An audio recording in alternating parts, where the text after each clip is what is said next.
To some, this is nothing more than cardboard and ink. But to those who know, these are precious metals, rare gems, a full set it took 15 years to complete. Low-pop rookies, hypnotizing hollows, one of only a handful in the universe, or an heirloom to look after for the next generation. No matter what you collect, raw or graded, to have and to hold, or to crush your opponents with, what matters is that it's real. Introducing eBay's Authenticity Guarantee for trading cards. Our third-party authenticators inspect every detail of your card and compare it to the listing to make sure it's the real deal or no deal, because we know just how much your collection means to you.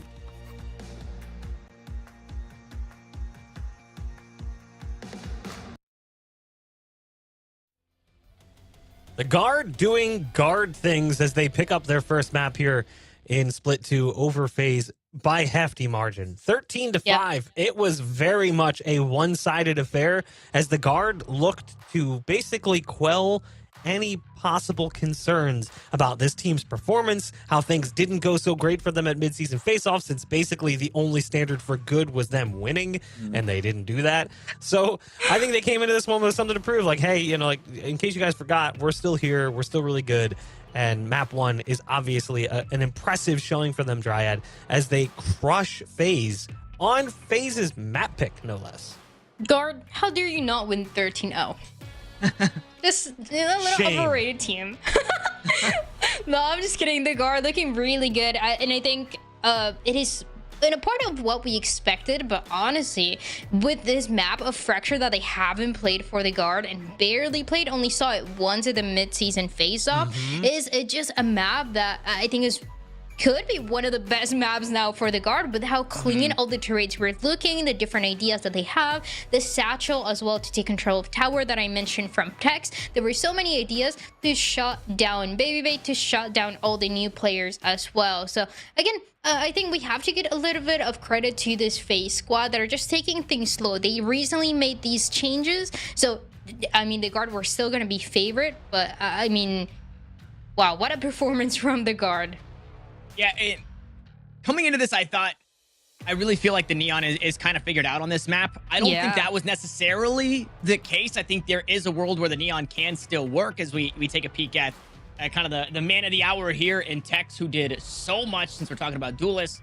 But I would definitely love to see FaZe maybe try new things on Fracture, whereas 3.4 KDA. Yeah, insane. 29-7 or something like that. It went crazy. But with that, the Guard have obviously, in their losses, learned what they needed to fix, and they do so in kind of the best way possible, right? They didn't come into this one and say, hey, we just need to use a new comp, so Tex just play Raze and we're not going to play Astra Viper. Brian, you mentioned the Blast Pack. How many times do we see Razes mess up that Blast Pack to get into heaven? We see it so often, and you could tell that the Guard are just putting in the work at the right spots, right? They're not overdoing it in areas. They're fixing the things that need to be fixed. And that is, yeah, a very scary prospect that Fracture now looks like this for them. You know what they call an opening made by a Raze when they're the first one on a site? It's called a Raisin. Get it? Raisin. Nice. They go actually even 9 for 9, by the way, first kills with both teams. Both teams getting 9 first kills. The fact that the Guard was still able to win that many more rounds despite consistently losing players early illustrates just how lopsided things were, and a large part of that was just there's not really a weak spot on this team. There really isn't. Like, and we kind of talked about that in the first split. Not a single one of these players is going to drop the ball, really, and if they do, that's a major concern because they've been playing together for so long. The communication's on point, coordination's where it needs to be. That's what makes this team so scary, is that every single player can deliver, and clutches are not guaranteed. They could be in a 1v3. You think that's an easy 3 versus 1? Not necessarily. These players are very good in those situations, and it's just, they're drilled, they're practiced, they're rehearsed. We do have to take a look at the map pool, though. Remind ourselves where we're going to be going, because, again, this is a map we've seen these two teams play. They played Lotus during the mid-season face-off, and while it was the Guard who came out on top, it was a much closer match than I think people would have expected, Dryad. It was a 13-11, and I think it goes back though to one of the things that I was bringing up early on, is that for this out of guard, a lot of maps that you watch from the first split, they were very close matches. Some of them were overtime, some of them were the 13-10, 13-9, 13-11, as we got to see for that one. So they're comfortable with taking things to the distance, but they're always closing it out. Now, if you're on the side of FaZe, you want to see the opposite, and I think there's a good argument to be made for FaZe, where this is a map that it feels like enables them more often than not. It is the first team in Challengers that we got to see playing Lotus, and it was mind-blowing. They were going in, Baby was getting kills, they were always fragging out, and then it got a little bit more quiet. So the question is, can they bring it back to the level 10 that we got to see the first time FaZe played Lotus? And then the other question is, will they change anything? Because a lot of teams so far in Split 2 have been making changes. Agent compositions have been a lot more fluid looking at this second split.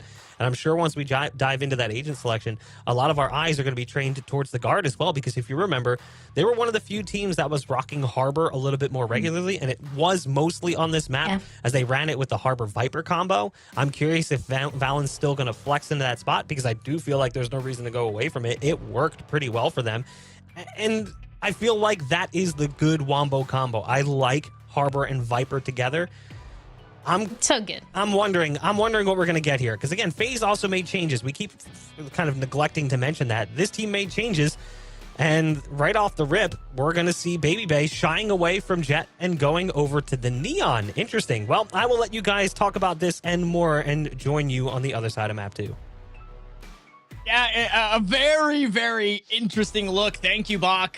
We were expecting one thing and we got another for FaZe. Meanwhile, all is quiet on the Western front. And by that, I mean on the left side of your screen, where the guard are playing what they played. They're playing what works well. And, you know, something that did work, especially in this matchup, you don't have to fix it. It's not broken. Just go ahead and make it that much better. On the opposite side, I expect the double controller.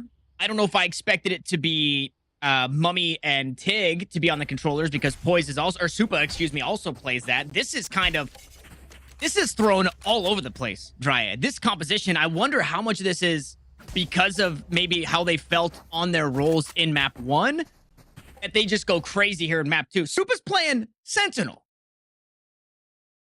Yeah, this is, I think, a little bit of what they talked about when it came to, hey, we're going to be trying different things. We're still kind of getting the hang of how this new team is going to look like. And so,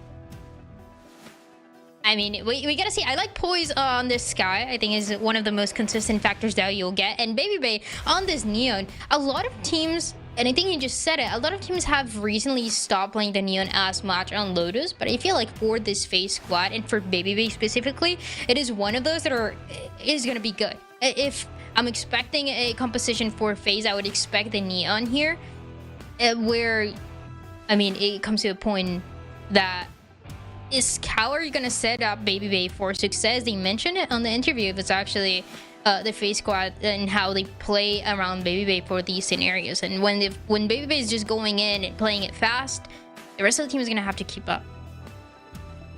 Yeah, the rest of the team's going to have to keep up, but then also your timings are a little different, right? If you're Poised and you're flashing with that guiding light, your Neon is not running normal speed like your Jet or your Raze might be. You've got that high gear, and Baby is going to be moving a bit quicker. So at the very least, I guess the constant or the duelist and the hand-in-hand, the handshake that will be made, it is Baby, it is Poised. Those two have obviously been playing together. Right. Should be no issues there, as we have a player that crashed. We're just waiting for them to hop back into the server to rejoin us. And we've got no Harbor, but still double controller. Mummy going to be playing the Omen. I do like that we have the Neon to break up a lot of the timings early in the round. Also have Mummy, right? And those shrouded steps that can really do a lot to kind of create a paranoia outside of the Omen. And even get that forward position, yeah. Yeah, exactly. There's a lot that can be played with So I'm going to be keeping my eyes on Mummy, as it sounds like we might be taking a little bit longer than expected to jump back into the game. So we're going to hop away for a short break. When we come back, we will continue, or at the very least get started here with map 2.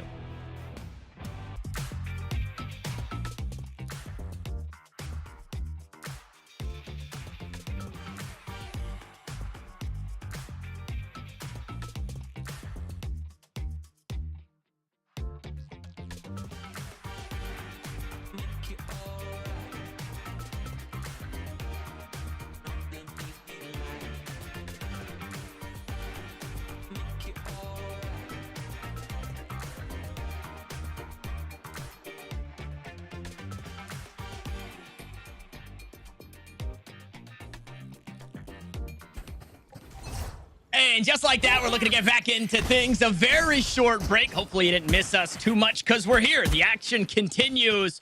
And FaZe are quick out towards Mound on their attacking side. Here in the pistol, poised to work forward with the Trailblazer here. Does not spot the sole defender, but backup is just around the corner. Tex is here to help Trent out. Poison's off. And if you're a fan of FaZe, one of the things that you want to hear is actually Lotus is the most attacker-sided map so far. And also a FaZe team that loves going on the attacking side. So it feels like the one-win condition here is them getting enough rounds in the first half. As we get to see a little bit of a trade, Babypig goes down, but Superman there to answer. A good response. Net has now fallen. That Killjoy utility will be available for the defense, although they did use utility appropriately to stall that push out towards C, and that's caused FaZe to now think about the other parts of the map as they work their way back towards A. The Neon going down, the play slows down by quite a lot for the side of FaZe, but I like how careful they're being. We've heard other players talk about this. They know FaZe, they know when to play aggressive, when to go a little bit more far back, but as he plays slower, Tex is just expecting it.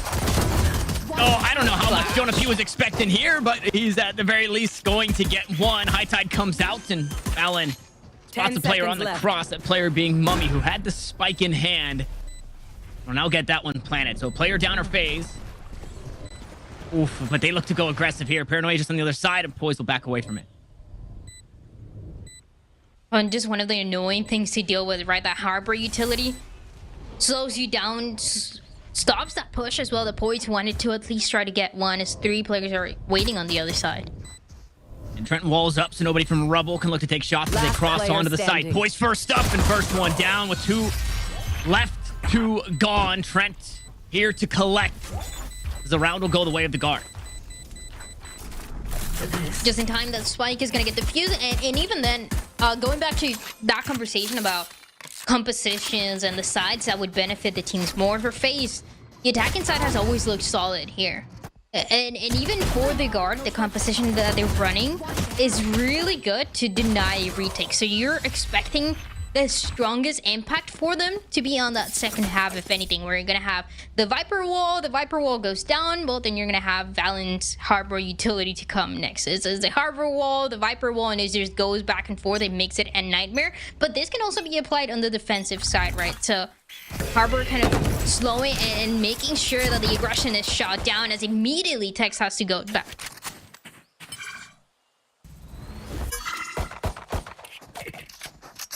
I mean, forced off the angle and allowed the ult orb there for Supa. So working towards that lockdown nice and early. Meanwhile, Tig, nice forward position.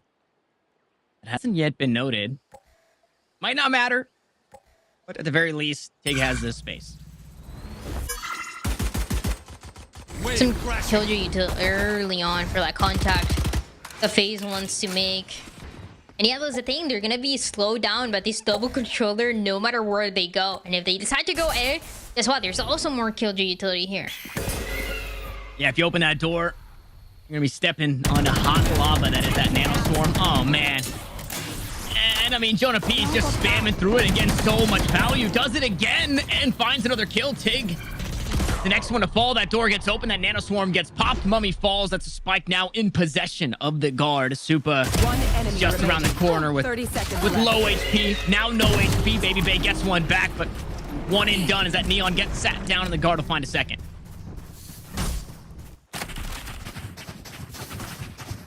one of the things that the guard have gotten really good at as well is, well, they got really comfortable with each other, just playing this team for so long, having international experience together. I mean, everything that we've mentioned since that split #1.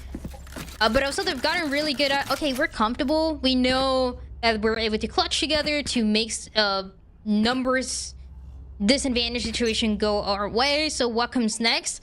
It's trying different roles, trying different ideas. And it's not the first time that we see Trent, for example, on this Viper. They actually did it before when they got the chance to play Lotus. But this is one of the many variations that we've seen for this squad, where you could expect anybody to be flexing onto these roles. Maybe the most consistent one, right, being Tex on the Duelist and Net on the Sentinel. But after that, everybody is willing to try anything else.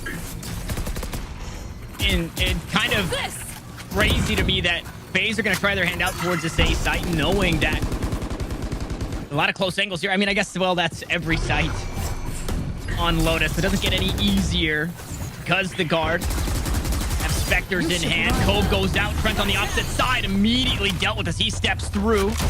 Out comes the relay bolt to try and find a stun and delay another push. The lockdown. Force all defenders off the site. There's an op around the corner. The shot goes just over the shoulder. Tex survives for now.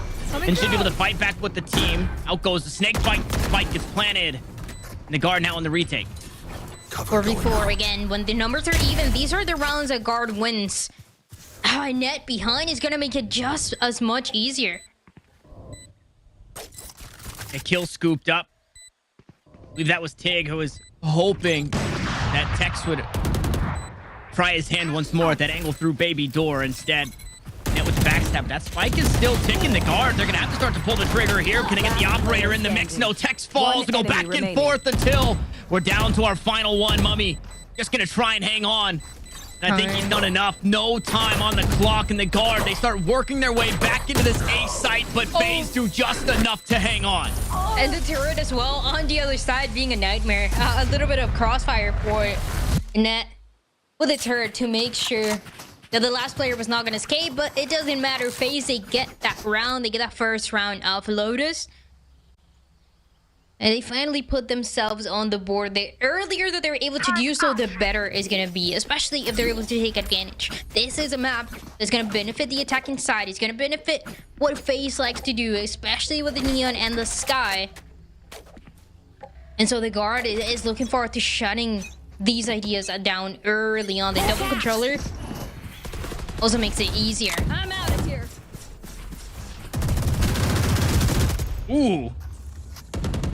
Okay, the guard getting the read that FaZe like to push out early this way. Tex takes an early shot here and finds an early kill. Tupa falls, and I mean, the spam is good to tap onto the door, and Trent's awarded his first. And more as we've seen this map, more people are trying to play with this Odin. It kind of realizing it plays like an Ascent with so many of those paper walls they can shoot from. So a lot of value has been found so far for the guard. 5v3 to deal with. There's rifles in the hands of the FaZe players. There is a chance here, but gonna be spotted as well with the Seekers. Ooh, okay, another paper wall. Tex takes a good bit of damage. Baby Bay hit with the decay from the toxic screen. Like you mentioned, rifles in hand here for FaZe. Spike planted, flashes around. That stinger up close and personal. It just becomes so much stronger than it should be. And just like that, Poise left on his lonesome. 1v5. I mean, just a nightmare situation. Jonah P goes on the hunt, and quickly he becomes the prey. Next up is Net, and a reload forces the hand to Poise. Net will find the kill, and the guard will find the round. Another retake where the guard is willing to give just a little bit more space, just a fake comfort for FaZe to get that spike planted, get that site controlled. And then you see the Seekers coming through. Then you see them being slowed down and shot down even by a shorty up close.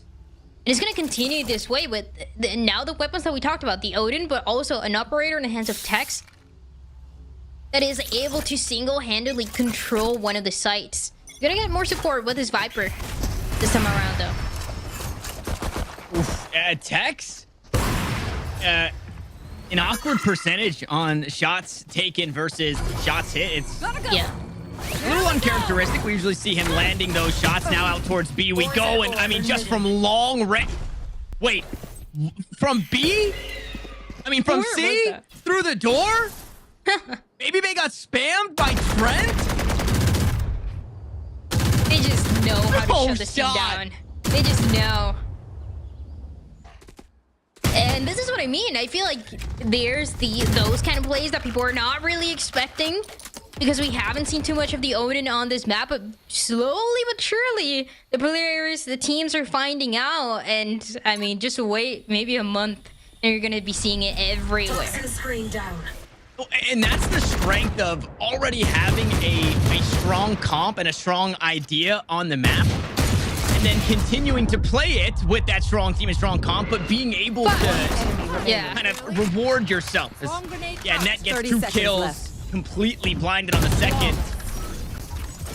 Not even needed for the third. Jonah P is there, a flawless round in way of the guard. That started with the overdrive.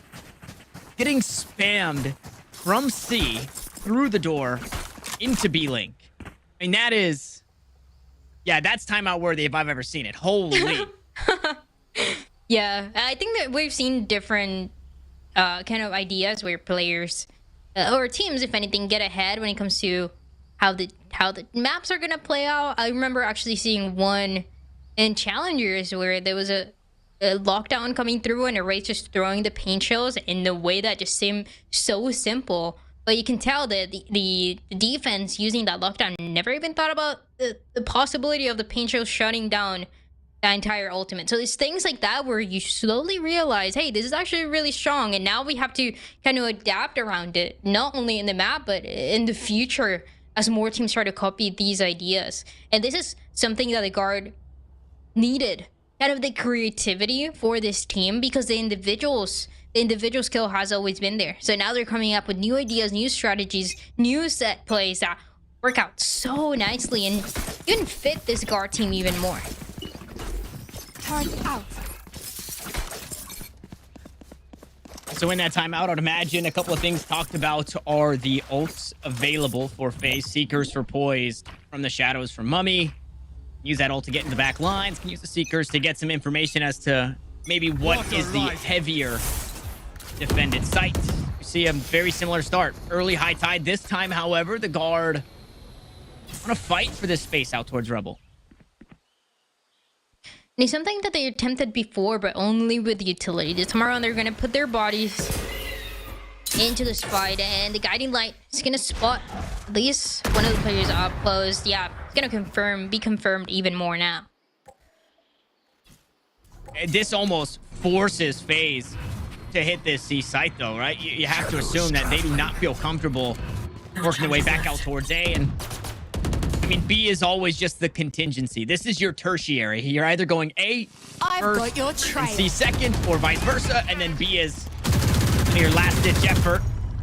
As they look to take the C site, though, lockdown comes through, and that's going to make it a lot harder for the defense. No, Baby Bay pushes aggressively, but Net was ready for it, and that lockdown still stands. I mean, what were the chances there, right? Like you said, the teams either want to commit into the A side early on, or the C side. For that round on FaZe, it was the C side. So you need to shut down that lockdown. Baby Bay goes for the attempt, and no value at all has been found. 3 players remaining for FaZe. In full control of Baby Door every single time. A flash goes out. Tex is playing a sliver angle here with the operator in hand. Players walked their way onto the site. Nothing given over to Tex just yet. Trent, I mean, just still has the silly gun in the Odin, and he's shooting through every single paper wall he can find as Mummy tries to teleport to safety. He's just overwhelmed, and the guard will find a fit. I mean, if you're on this side of FaZe, it is just so frustrating to deal with this composition, to deal with this guard team where there's going to be an operator on one side, there's going to be the double control there as well, slowing you down, the killjoy utility as well, making sure that the plant is going to get delayed. Every single one is so methodically thought that it makes this attacking side that should be benefiting this side of FaZe almost impossible to deal with. They cannot position themselves on a post plant no matter where they go. And so, yeah, look at this buy. This is a FaZe buy that I know. Walls up. And out towards Rubble they go. This time the guard, no defenders, pushed up aggressively. Yeah, as you mentioned, yep. The Stinger in full effect. Nano Swarm cut through some of that Trailblazers health pool. Should still find some value. Seekers come out. Baby Bay already on this A site, and they have to be ready for this Neon no matter where he's at. As the Cove actually allows FaZe to posture up on this A site and get that spike planted. A better opportunity here, but again, Postman's positioning said, can you get there in time? It doesn't seem like it. The guard, again, having full control of this A side and the retake as they get to that 6th round. It's insane what the guard is doing right now. They give that space. They give, again, the fake confidence of FaZe finally has some control, and then they shut it all down. Yeah, Trent is having way too much fun. Get somebody get that Odin out of his hands. Please, somebody punish him for using that. It's such an issue. Even in the last round where, not the round previous, but the one before that where Mummy tried to Shrouded step away, Trent is literally just shooting 100 rounds in this drum to make sure that the angle cannot be taken, right? Yeah. Mummy cannot go left. He has to go right. And that's where the rest of the team is. Even if he's not spamming you through a wall, he still has so much presence with that weapon alone. And again, he is just having way too much fun with it. And they're almost walking into it once more. If not, oof, okay, I was gonna say, if not the Odin, and maybe the operator shot a little early there, would have found one through the smoke. Here comes the Odin. We'll find the trade kill and a lockdown on the opposite side. We'll force the defense back. Nobody aggressive enough. Try and fight for that one. So FaZe have earned themselves a C site. Spike planted. Oh, but a reckoning that is coming through, and right away the guard wants to take action into this. And look at how far back they're pushed. And look at the Odin again, just clearing out angles with this one. Yeah. All clear on the left side. How about the right side? Trent looks to work his way through. Decay slowly starting to tick away at the health pools available to the guard. Cascade in hand, that one pushed forward. Mummy finds Jonah P through it. Cove goes down. Odin spam still there, but it looks like the guard are seemingly giving up this C site. That's gonna push his way through. Backstab good for Tig. This spike will blow in this round. Will belong to FaZe, but how many casualties at the end? Tig goes down. Allen walks out for more, can't quite find it. Trent also falls, so everybody dies on the side of the guard, and FaZe will find their second. FaZe is gonna get that second round for them finally. But he took the two strongest ultimates that they had, right? That lockdown plus that Viper spit. The guard, they tried to go for an answer. This time around is not gonna work out as they use the Harbor ultimate as well. And they had to give up that space that could not recover. So a good round for FaZe, but how many times can you replicate this kind of play, right? It was very, very unique. Maybe the only time we're gonna be seeing it from them. As now they want to play fast towards A once again, and the Viper's gonna meet them up close. Trent, no way.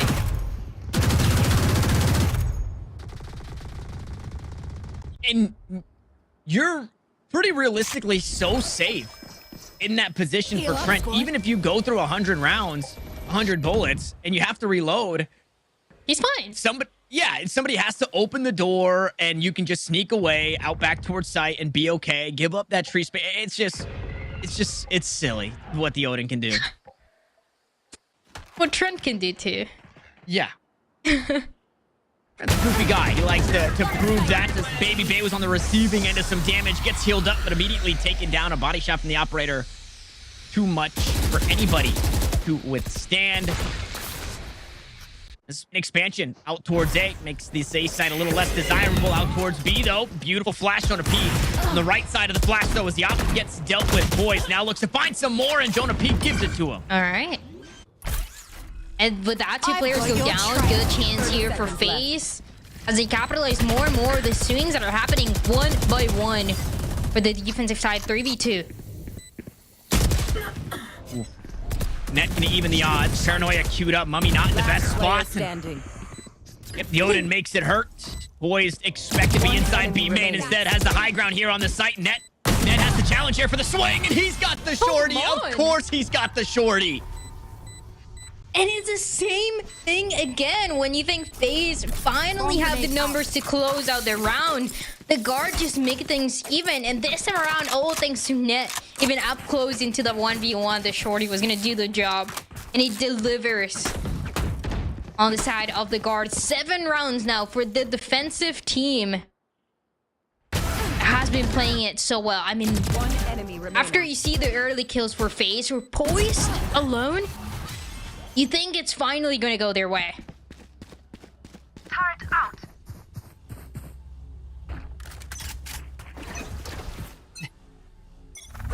Another Odin, another 49-50. Spent, and Baby Bay dealt with almost immediately. Mummy the next one up as he Shrouded steps across to safety, and it's not safe any longer. Tex reclaims that space out towards Rubble. Jonah P right behind him for another. FaZe are immediately dropped down to their final 2 here in round 10. One enemy remaining. I mean, The last. just Yeah. like Tig got solo ulted with the Rolling Thunder on Fracture, how frustrating, right? The FaZe, anywhere they go, I mean, Trent's just doing that. Quite literally just doing that. The guard, they're feeling themselves. Oh, you can definitely tell. You can definitely tell the aggressive play towards A, towards Rubble as well, and it just seems like it's a team that, as of right now, is one step ahead. And again, this is a team of FaZe that is still adapting to the new players. They're still adapting and finding out what's going to work out best for them when it comes to roles, when it comes to the agents. But FaZe just capitalized from this. Just capitalized from the lack of experience that this FaZe team has. And then we see it on the defensive side of Lotus. Lockdown gonna be available for the defense. Going for those retakes that, again, they feel comfortable playing.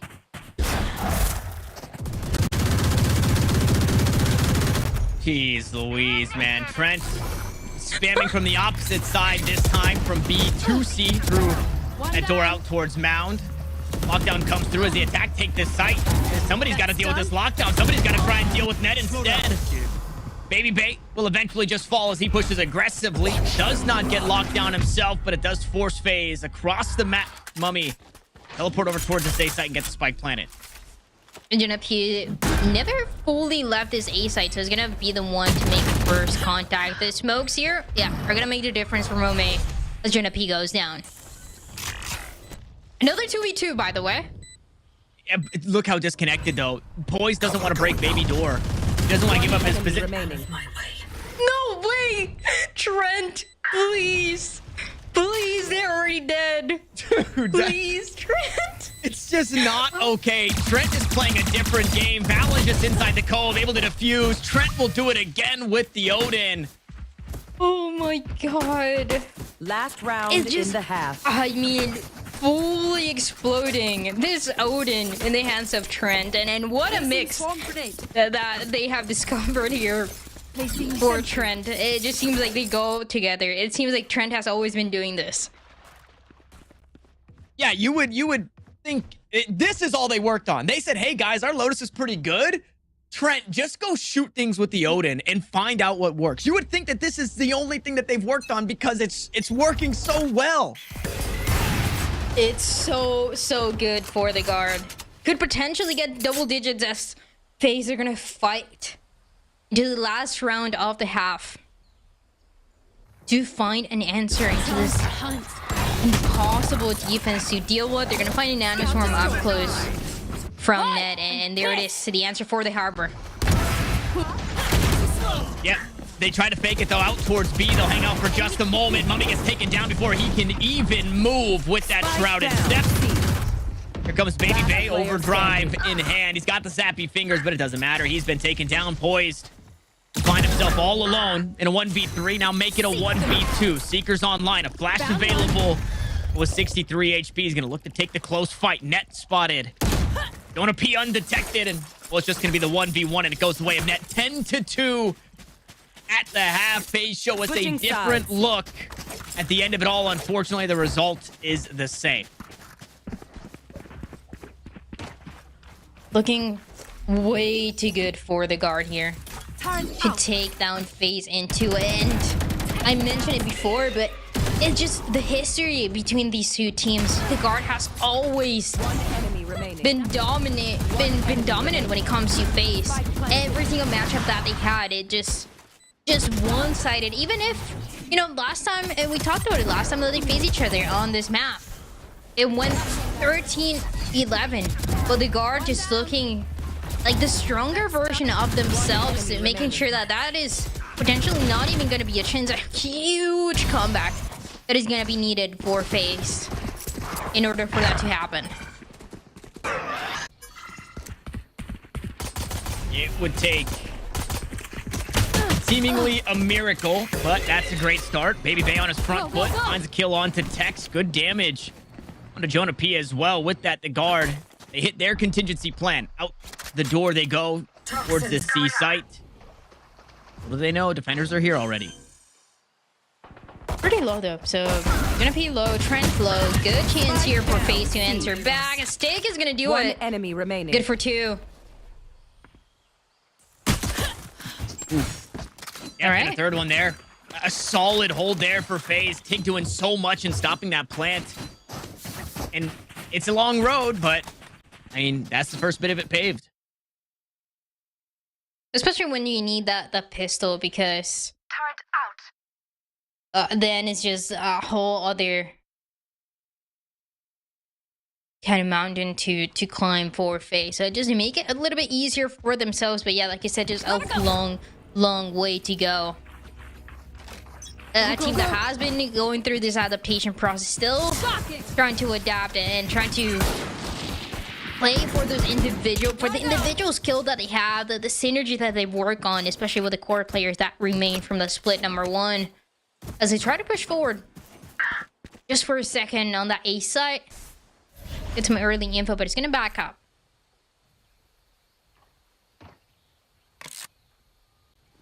Something that I didn't notice with the changes to FaZe Clan, they've also brought Vino on board to help with some coaching staff. Yeah.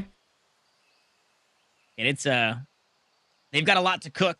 They've got a lot of ingredients to play with, and so they're working with certain things, trying to see what tastes good and what doesn't.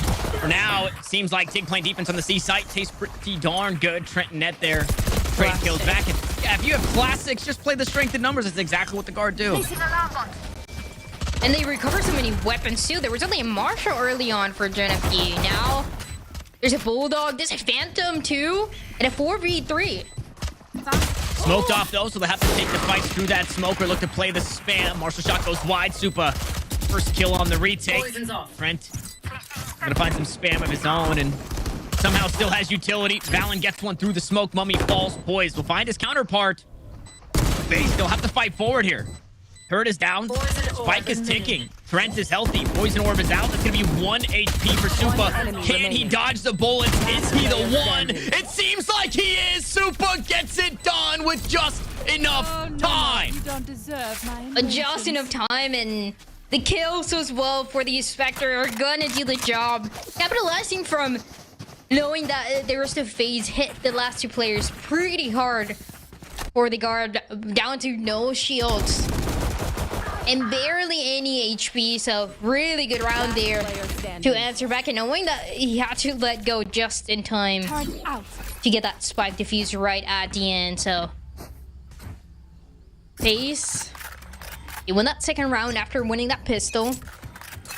It's an expensive one though, but they're gonna try to commit as well. At least one. Gonna have that rifle. Gonna have a Phantom in the hands of Tig.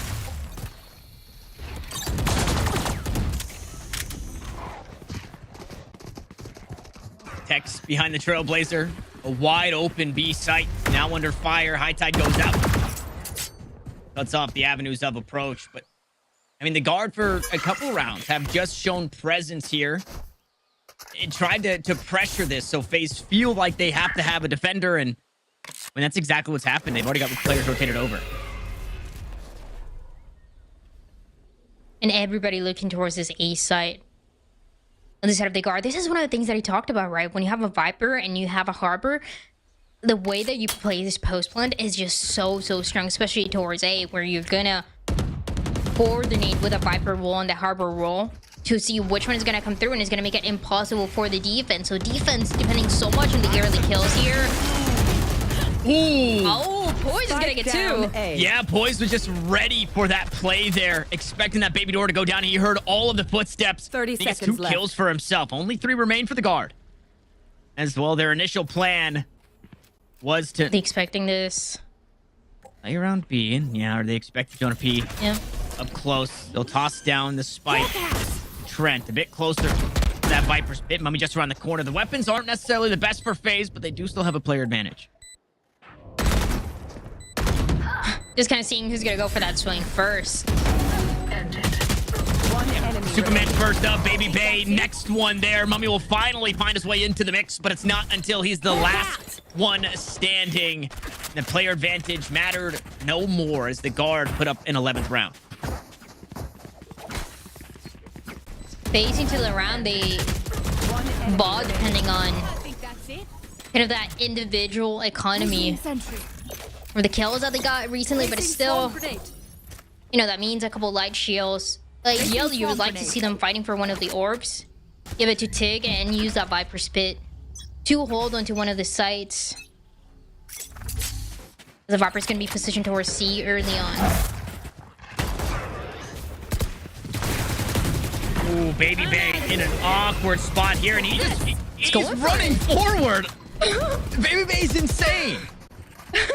It's fine though, he's alive, but so is the side of the guard. 5v5. Baby Bay found a little bit of damage. Down to 80 HP, and that means the guard are gonna end up going towards A. Oh. No. I mean, That's Baby how he Bay, goes down? that's how he dies. Yep, he escapes death at the beginning of the round to eventually just get spammed as he steps through a snake bite. Meanwhile, all this noise is happening out towards A. The spike has been planted here on B. So rifles in hand. Oh, and Trenton just such a great position. Knife out, though, he will eventually get punished. One player the lead. Are the guards still as they defend this spike here on the B side. Snake bites route. Tig is gone. Now Mummy and Poise need to try and fight their way back into this one. A couple of Guardian shots later, and they won't land. Shrouded step to try and get to safety, but Mummy will not be allowed. And backs against the wall, staring down. Map and series point poised. Backs away to just hang on to this weapon. Boys, the last one alive here, but nothing that you can do. Maybe trying to get this last couple kills, but not even gonna be possible. Tech's gonna take care of it. Match point. Okay. 12 rounds for the guard. It looked a little bit more back and forth though. To give credit to FaZe, they were answering back. There was a little bit more of a forward position for Baby Bay. But he could just not be set up. It seems like so far hasn't been comfortable.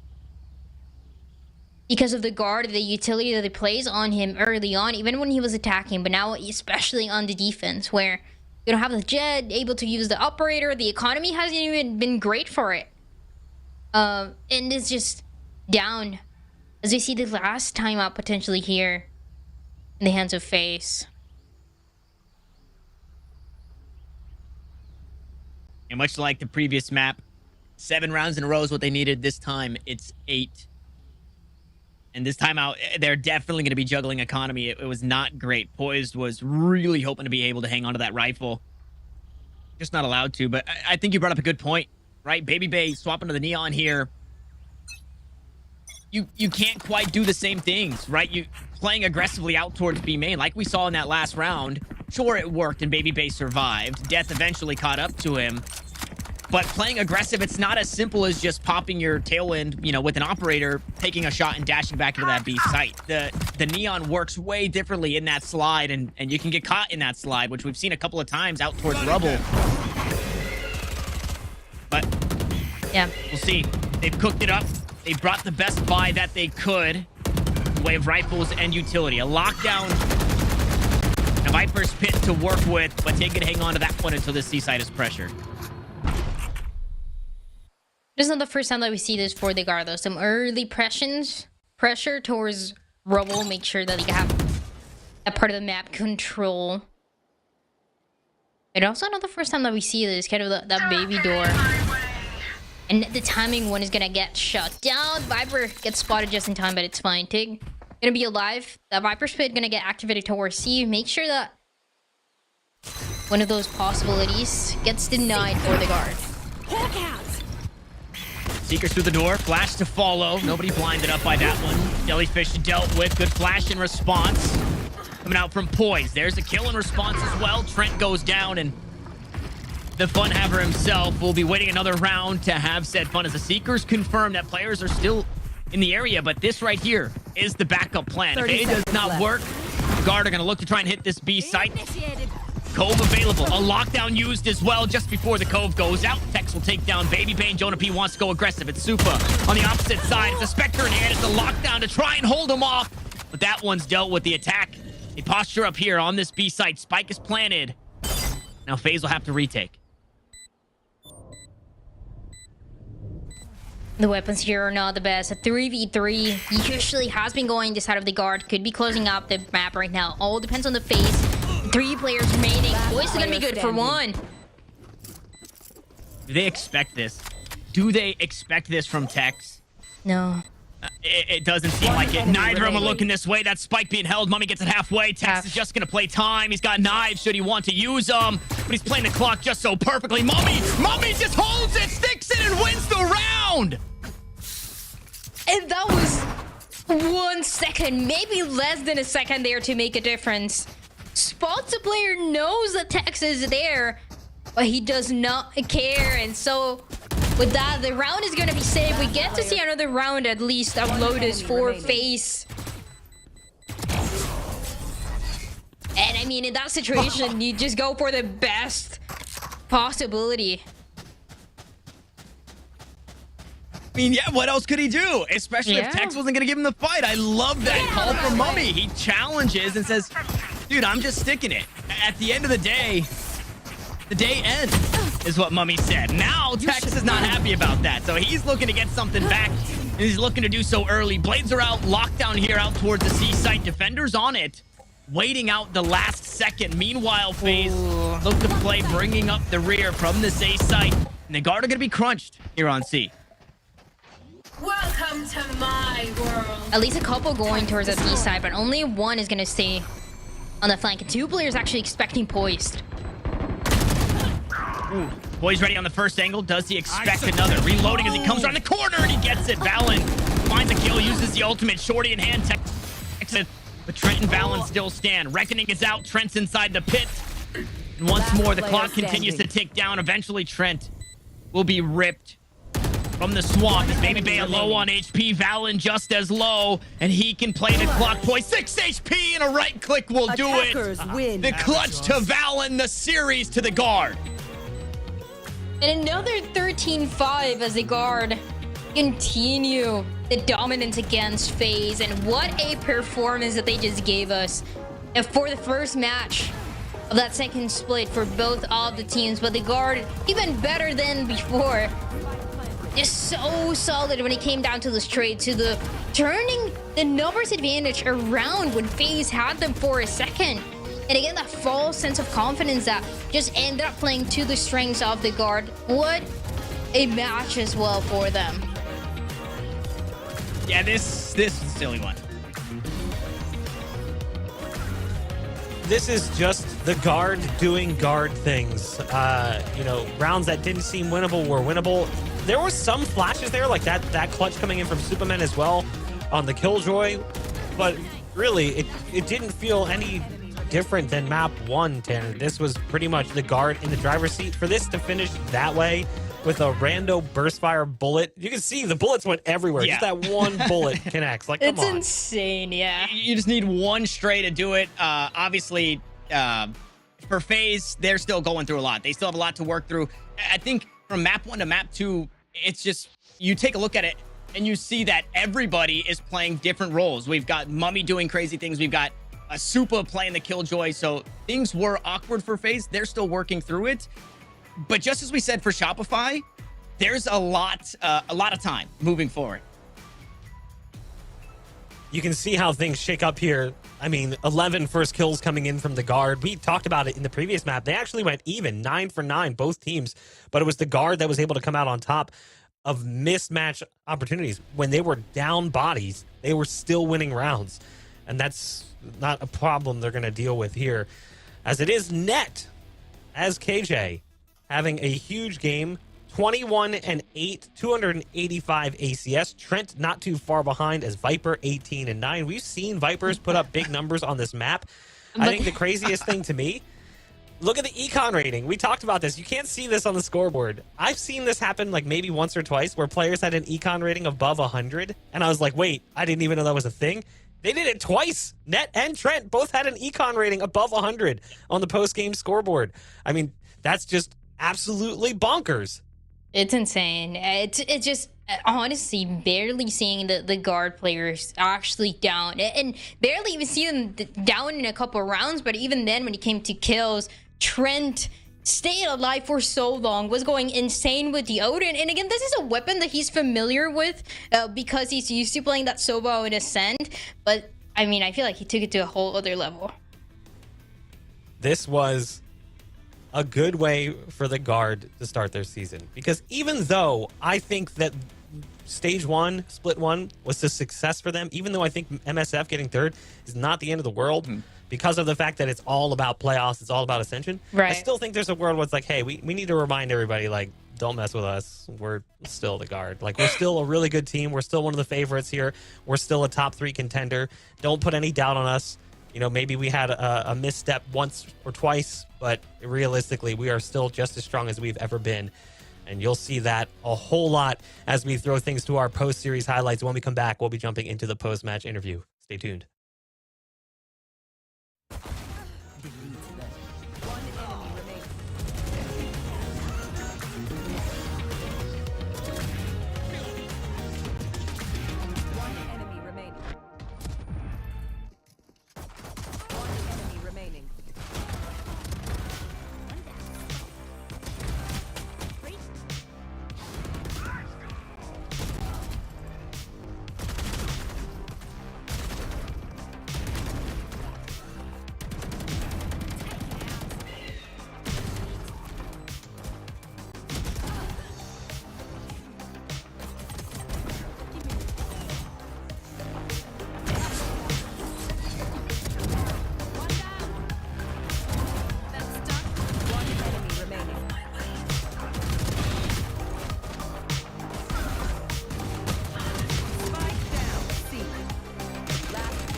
And we are back. And as we saw, it was guard being the guard. There's really no other way to put that other than just the guard doing guard things. As FaZe falls short in the series, but I feel like they were working in an uphill scenario as they come in off a roster change and have to play one of the hottest teams currently competing in Challengers, which means it's time for the post-match interview, and we are blessed to be joined by the big brain of Valen here coming in from the guard. Congratulations on yet another win under your belt here in Challengers. Thank you, Bach. I appreciate it. You guys finished number 2 in your groups, number 3 at mid-season face-off. That puts you in a great position for playoffs. Are you already starting to think, like, playoffs are coming, Ascension is on the line? Like, are you looking to that far in the future, or are you going week by week? I mean, we're definitely aware of the fact that because we did so well in the first split and the mid-season, that we're looking good for the playoffs already, like we're locked almost. But that's nothing to say that we're not taking every week, like week by week. I think that's a big like focus point for us, is just focusing like in the moment, not getting too ahead of ourselves, because I would say we have done that before and previous times it didn't work out too well. So we're still just focusing week by week. We still have a lot to work on. We're not really close to being a perfect team. And yeah, I mean, every day is just like more grind in the server, trying to iron things out. And hopefully by the time playoffs come around, we're looking super sharp and we win the whole thing. I respect the hustle, and it kind of branches into my next question. You guys getting third at MSF, most people would say that's a success. Any team coming into that, if they're like, oh, we walked away third, like, awesome, let's go. But I know the standard you guys hold yourselves to. So I know that that wasn't the finish you wanted, and you really wanted to find at least the dub, or at the very least fighting in the grand finals for that first place prize. what did you see going wrong at mid-season face-off, and what did you do in the off-season to rectify it? I mean, both series, like G2 and M80 that we lost, we were both of them were in the driver's seat, like 11-9. We choked 2 leads. So that kind of boils down to me, like when the pressure's high, sometimes we're not making the same plays, or we're not being as assertive, or things fall off, like micro comms or small decision making. It's always the small things. It's never some big overarching problem that we discovered from those losses, right?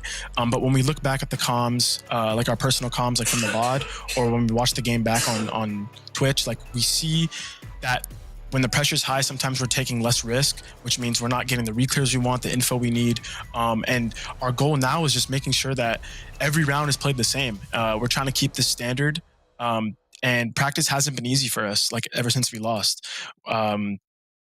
Because we were not satisfied with the result at all. We haven't really had like a big win, especially versus like the really good teams, like a big lead.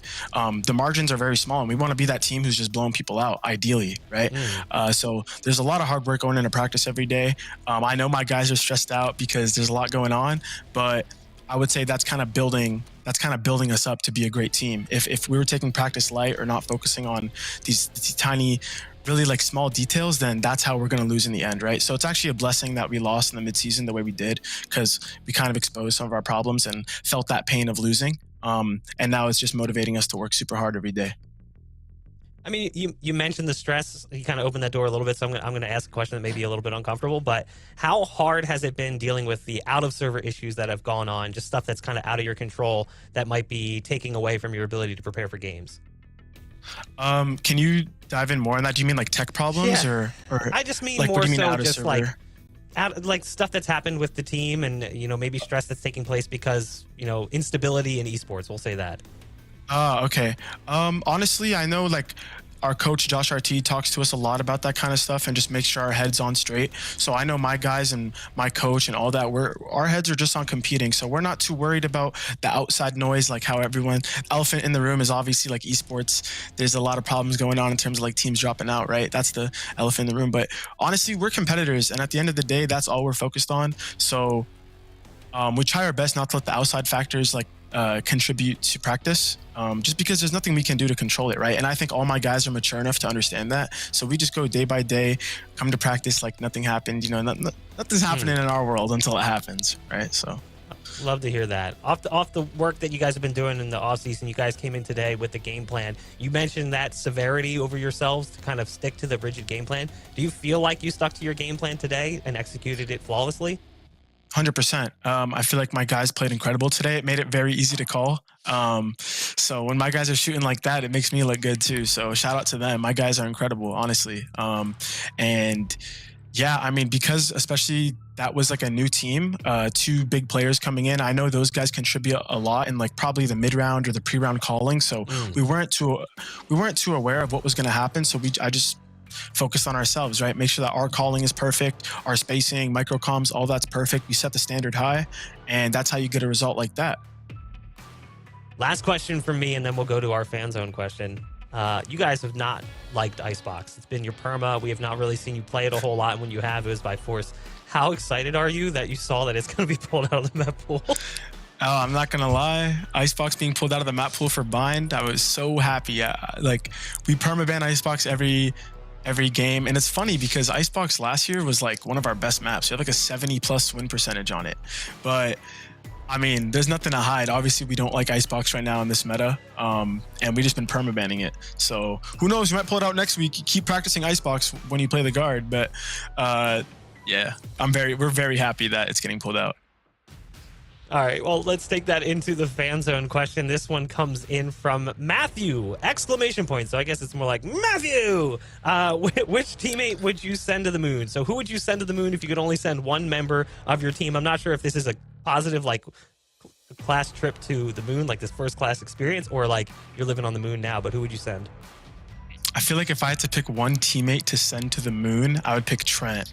Just because this guy's such a troll, and like, I don't know, this guy's brain like is different. So I would just love to see his reaction to things on the moon. Like he's gonna, I don't even know what he's gonna do, but I know it would be hilarious, especially if you got it documented. Oh my God, that'd be a banger. we'll have to send the content team up with him to the moon. Yeah, congratulations again on the win. Always a pleasure to speak with you. Wish you the best of luck, brother. Thank you, Bach, and appreciate all the fans. Thank you guys for watching. Much love. Thanks, guys. As we say goodbye to Valen, we welcome back our casters. We've got Tanner Disconnectro and Dan Dryad, who doesn't have internet problems, but Tanner apparently. It's a computer problem. It's a computer problem, unfortunately. I think it's a PEBCAC issue. Do you know what that stands for? No clue. Problem exists between chair and computer. No, I swear it hiccups. The cam gets weird. I'm telling you, it's this computer. 5 years old, man. She's on her last leg. She knows I'm talking about her. Yeah, right. Your computer's going to lag out now. As we take a look at the group standings, you can see how things are shaping up. As we've already seen 2 days of play, 2 teams suffering losses, 2 of them coming out on top. What is impressive, and you can really add some context to the strength of the win from Moist Moguls, is that round diff.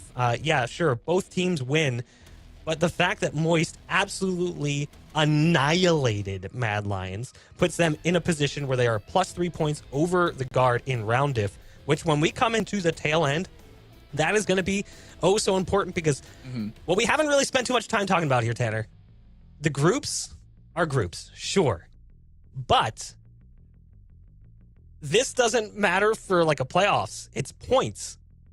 So the standings are going to be a little bit different here. It's not like mid-season face-off where you had top X teams going from each group into a playoff bracket.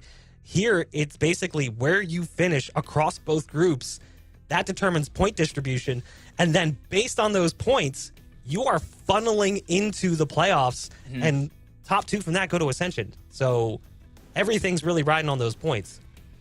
Yeah, points mean everything. I think also points show us, when you look at that one, if you jump up to Group A, the TSM win and the Turtle Troop loss yesterday, and you see that it's +8 for TSM, but Turtle Troop, they were only -5 against M80, and Shopify are -8. It's like, that tells me at first glance, that the new Turtle Troop, it looks better than the new Shopify, right? This is a really interesting place to be right now.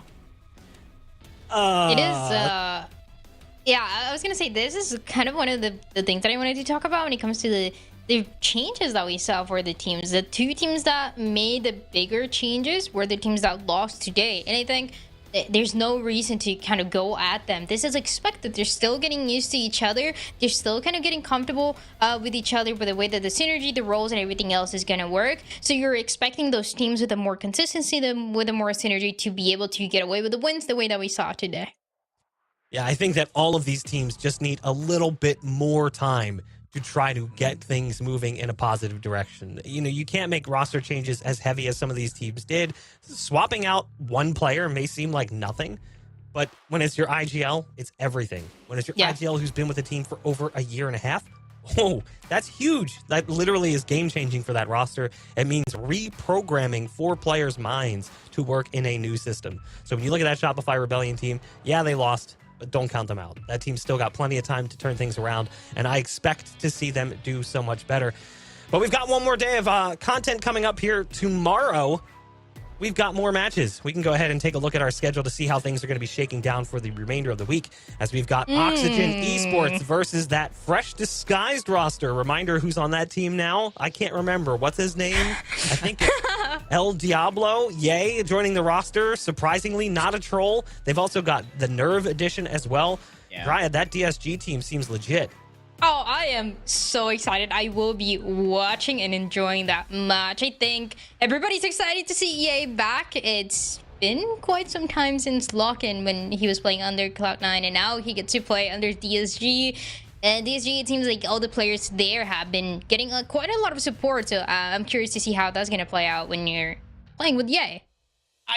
I do want to temper expectations a little bit, but absolutely. Just because you put 5 strong players on a roster does not mean it's going to work. And Oxygen proved to us that they're not just some team that's going to get run over by any means. So if you're expecting Ye to come into the server tomorrow and drop 40 every map on the heads of Oxygen, I am expecting that.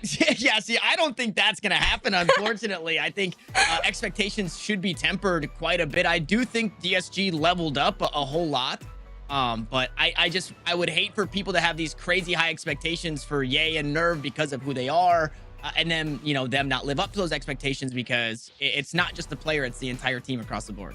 Yeah, I think the base of what you're trying to say is a team is more than just the sum of its parts. You can't take a bunch of 5s and put them together and expect it to compete like a 25. It might be a 15, it might be a 10, because ultimately those pieces need to click together, and that doesn't always happen. And then you talk about a complete roster. That second game of the day, G2 versus OR Esports. OR Esports currently is not a complete roster. I don't think we know officially who is joining that team to fill in the blank voids that have been left from players leaving it. So that one's a big old question mark for us. And that was a team that at times showed flash and promise, but failed to meet their own expectations, not getting a single win in the group stages, even losing to that Mad Lions roster, giving them their only win. But at that point, both teams were also statistically eliminated, and I feel like both of them were pretty much checked out towards the tail end of the group stages. So put an asterisk on that one, as we've said many times. They're facing off against a G2 roster who just came in second at mid-season face-off, a team that looked very good. But that does wrap things up for us today. We will be live again tomorrow with those matches. Make sure you guys tune in. You won't want to miss it.